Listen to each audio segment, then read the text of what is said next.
বন্ধুরা, আমাদের খুঁটিনাটি বিশ্লেষণ পাঠশালার আরো একটি নতুন ভিডিওতে আপনাদের সকলকে স্বাগতম।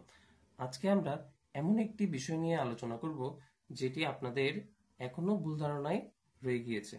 চলুন শুরু করি। আচ্ছা, বাংলাদেশের ক্ষেত্রফল বললে সঠিক নাকি আয়তন?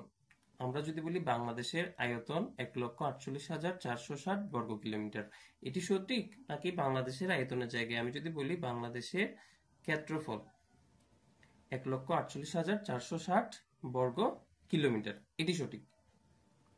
আসলে দেখুন, আমরা যদি গণিতের বিষয়ে চিন্তা করি, আয়তন মানে কি? আয়তন মানে হলো আপনার দৈর্ঘ্য, প্রস্থ, উচ্চতা, তিনটি বিষয় থাকবে।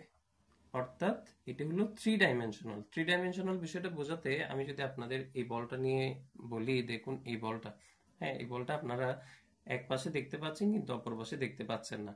তাহলে এই ধরনের যে সকল বিষয়গুলো আছে, যে এক পাশে আপনি দেখতে পাচ্ছেন কিন্তু অপর পাশে দেখতে পাচ্ছেন না সঠিকভাবে, সেটি হলো থ্রি ডাইমেনশনাল। এটা বোঝার সুবিধার্থে বললাম, যদিও গণিতের ভাষায় এই যে দেখুন এভাবে একটা তল কল্পনা করা হয়, এভাবে একটা করা হয়, ঠিক আছে, আর একটা হলো এইভাবে করা হয়।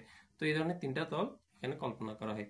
এখন দেখুন, আপনি তো এটা বলতে পারেন যে যেগুলো টু ডাইমেনশনাল, অর্থাৎ যেগুলোর দুইটি মাত্রা আছে, যেমন আমি যদি বলি ক্ষেত্রফল, ক্ষেত্রফলের মাত্রা কয়টি? দুইটি। তাহলে কি কি? দৈর্ঘ্য আর প্রস্থ। তাহলে যাদের দুইটি মাত্রা আছে তাদেরও তো আমরা একটা পৃষ্ঠ দিকে অপরটা দেখা যায় না। কিন্তু একটা বিষয় হলো, যেগুলোর দুটো মাত্রা আছে সেগুলোকে আমরা এরকম দ্বিমাত্রিক কোনো একটা তলের মধ্যে সঠিকভাবে আঁকতে পারি, কিন্তু যদি ত্রিমাত্রিক কোনো বিষয় হয় সেগুলোকে আমরা দ্বিমাত্রিক তলে সঠিকভাবে আঁকতে পারি না। এটা উপস্থাপনের জন্য আমাদের ত্রিমাত্রিক তলের প্রয়োজন হয়। তো এই বল যদি আমি চিন্তা করি, দেখুন আমরা এই যে পৃথিবী পৃষ্ঠে যে এই জায়গাগুলোতে থাকি, এই যে এখানে এখানে থাকি, তার মানে এখানে যদি আমি বলি বাংলাদেশের আয়তন, আয়তন মানে বোঝাই যে বাংলাদেশে আমি যদি ধরুন এখানে আমি একটা জায়গা কভার করছি, ধরলাম যে এই জায়গাতে বাংলাদেশ আছে, অর্থাৎ এই উপরে এই জায়গাগুলোতে আমরা আছি, ঠিক আছে।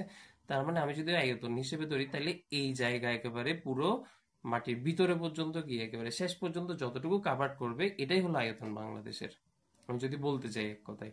কিন্তু আসলে এটি কিন্তু নয়, এটি সত্য নয়। এখানে দেখা যায় যে যে এই জায়গাটা এখানে আমি আপনাদের দেখাচ্ছি, শুধুমাত্র এটি যদি বাংলাদেশ আমি কল্পনা করি বা আমি ধরে নিই এটি বাংলাদেশ, তাহলে এই জায়গাটা কতটুকু স্থান বিস্তার করে আছে সেটির পরিমাপই হলো কি বাংলাদেশের আয়তন বলে আমরা চিনি। আসলে এটি আমাদের বইগুলোতে ভুল লেখা হয়, কিন্তু আপনি দেখবেন ইংলিশে লেখা হয় 1,48,460 স্কোয়ার কিলোমিটার, অর্থাৎ বর্গ কিলোমিটার। আর বর্গ কিলোমিটার মানে অবশ্যই ক্ষেত্রফল বোঝায়, কিন্তু